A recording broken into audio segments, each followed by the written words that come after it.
Video आलेला नाहीये कारण की माझी थोडीशी गडबड चालू आहे.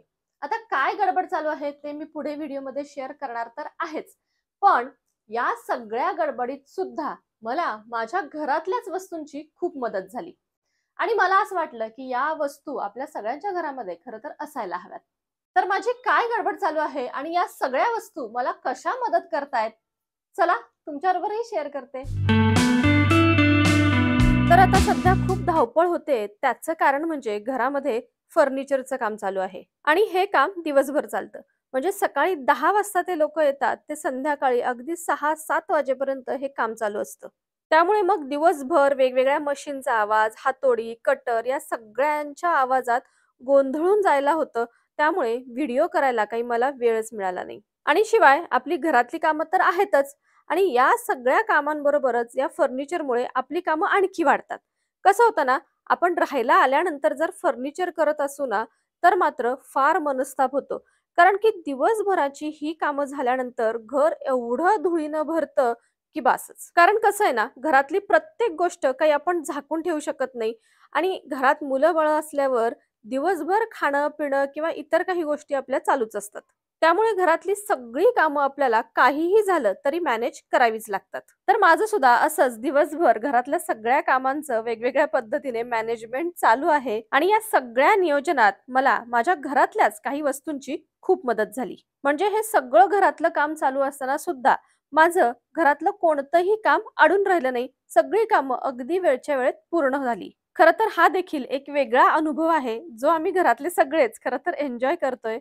तर माझं सध्याचं हे धावपळीचं रुटीन आणि यामध्ये मला मदत करणाऱ्या काही वस्तू, हे सगळं मी आज तुमच्याबरोबर आजच्या व्लॉगमध्ये शेअर करणार आहे.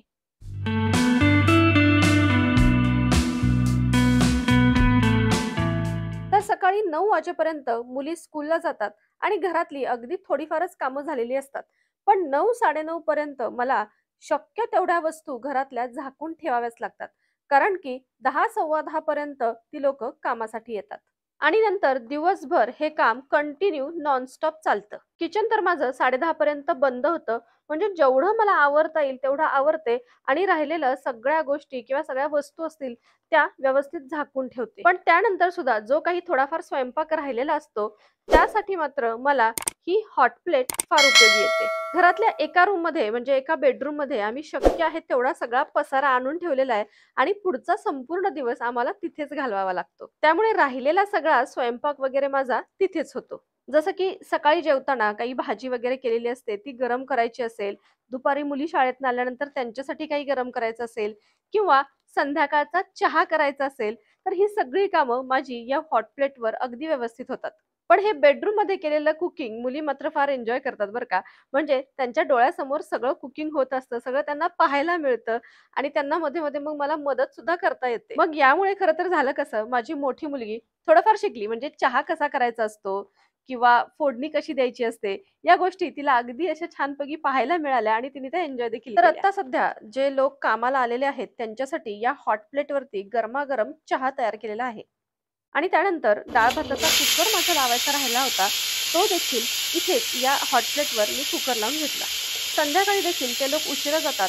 त्यामुळे संध्याकाळचा थोडाफार स्वयंपाक देखील मी इथे हॉट प्लेटवरच करून घेते आणि स्वयंपाक करता आम्ही म्हणजे सगळे तिथे एकाच रूममध्ये बसलेलो असतो. सो त्यामुळे स्वयंपाक करता मुलींचा अभ्यास वगैरे सुद्धा तिथेच घेऊन होतो. तर सध्या सगळीच कामं आमची एकाच रूममध्ये चालू आहेत. म्हणजे दुपारचं जेवण, मुली स्कूलमधून आल्यानंतर त्यांचा अभ्यास, त्यांची झोप, पुन्हा संध्याकाळचा स्वयंपाक, हे सगळं दिवसभराचं जे काही काम असतं ते बऱ्यापैकी एका रूममध्येच मला उरकावं लागतं. दुपारी मुली स्कूलमधून आल्यानंतर त्यांना थोडंसं लाईट असं झटपट छोट्याशा भुकेसाठी काहीतरी करून द्यायचं असतं. तर त्यासाठी सुद्धा मला इथे सँडविच मेकर फार उपयोगी आला. म्हणजे कधी-कधी डाळ वडे, तर कधी सँडविच म्हणजे अशा छोट्या-छोट्या गोष्टी ज्या सँडविच मेकरमध्ये करणं शक्य आहे, त्या त्यांच्या दुपारच्या भुकेसाठी मला व्यवस्थित करून देता आल्या. म्हणजे किचन बंद आहे म्हणून खाण्यापिण्याची कोणतीही गोष्ट आमची अडून राहिली नाही. हे जे इलेक्ट्रिक गॅजेट्स आहेत म्हणजे हॉट प्लेट असेल किंवा हा सँडविच मेकर असेल, हे आपण हवे तिथे घेऊन जाऊ शकतो आणि तिथे आपलं कुकिंग स्टार्ट करू शकतो. त्यामुळे असे गॅजेट्स आपल्याला फार उपयोगी येतात.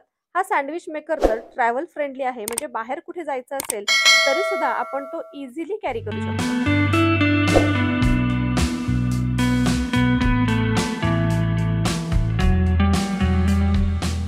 माझ्या फार आवडीचं असं एक महत्त्वाचं गॅजेट म्हणजे माझा हा फूड प्रोसेसर. माझ्या रोजच्या कुकिंगमध्ये मी याचा उपयोग करते. तुम्ही तर माझ्या व्हिडिओजमध्ये नेहमी पाहताच. तर किचनमधलं काम झटपट आवरताना म्हणजे झटपट कणिक मळणे, भाज्या चिरणे या सगळ्यांसाठी या फूड प्रोसेसरची मला यावेळी फार मदत झाली. अजून एक ऑटोमॅटिक मशीन मी तुमच्याबरोबर शेअर करणार आहे, जी मला जस्ट अगारो कडून रिसीव्ह झालेली आहे.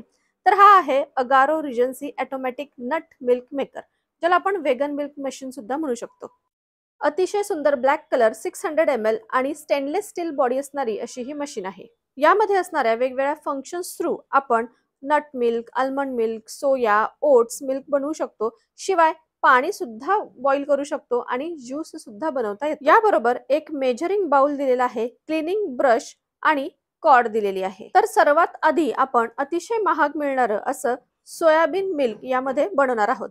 त्यासाठी मी रात्रभर हे सोयाबीन्स भिजत घातले होते. यासाठी 2 मेजरिंग बाउल मी सोयाबीन घेतलेला आहे आणि त्यामध्ये 1 ते 1.5 ग्लास पाणी. यामध्ये मॅक्झिमम आणि मिनिमम पाण्याची लेवल दिलेली आहे, तेवढंच पाणी टाकायचं.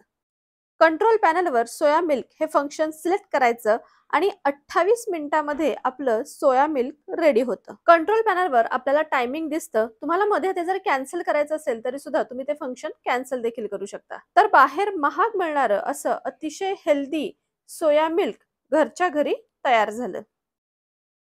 आता यानंतर आपण आल्मंड मिल्क बनवणार आहोत.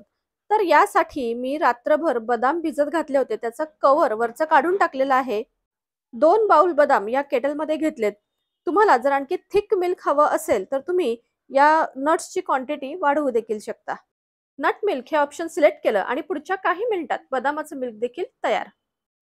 हे दूध तुम्ही असंच डायरेक्ट देखील पिऊ शकता किंवा मग दुधाच्या काही पदार्थांमध्ये मिक्स देखील करू शकता. केटल स्वच्छ करणं सुद्धा अगदी सोपं आहे. यामध्ये फक्त पाणी ओतायचं आणि 1 ते 2 drop dish liquid. Clean option select करायचा आणि ऑटोमॅटिक आपली ही केटल देखील लगेचच स्वच्छ होते. फक्त स्वच्छ करताना एक काळजी घ्यायची की या मशीनची जी आउटर बॉडी आहे त्यावरती पाणी पडू द्यायचं नाही, नाहीतर याचा कंट्रोल पॅनल खराब होऊ शकतो. त्यासाठी बाहेरून फक्त एखाद्या नॅपकिनने पुसून घ्यायची. हेल्दी नट मिल्क घरच्या घरी बनवण्यासाठी तुम्हाला देखील जर हा नट मिल्क मेकर घ्यायचा असेल तर याची लिंक डिस्क्रिप्शन बॉक्समध्ये दिलेली आहे, जरूर चेकआउट करा. आता या सगळ्या इलेक्ट्रिक गॅजेटच्या कॉर्डची लेंथ ही कमी असते. त्यामुळे प्रत्येक वेळी ती कॉर्ड स्विचबोर्ड पर्यंत पोहोचेलच असं नाही. त्यामुळे असा एखादा मल्टिपल सॉकेट असलेला एक्सटेन्शन बोर्ड आपल्या खूप कामी येतो. पण कोणतंही गॅजेट वापरताना ते एक्सटेन्शन बोर्ड वरती रन होईल का याची खात्री मात्र आपल्याला आधीच करून घ्यावी लागते. कारण बऱ्याचशा गॅजेट्सच्या मॅन्युअल मध्येच दिलेलं असतं की हे गॅजेट एक्सटेन्शन बोर्ड वरती यूज करू नका. त्यामुळे आधी मॅन्युअल रीड करून मगच ते गॅजेट एक्सटेन्शन बोर्ड वरती वापरायचं.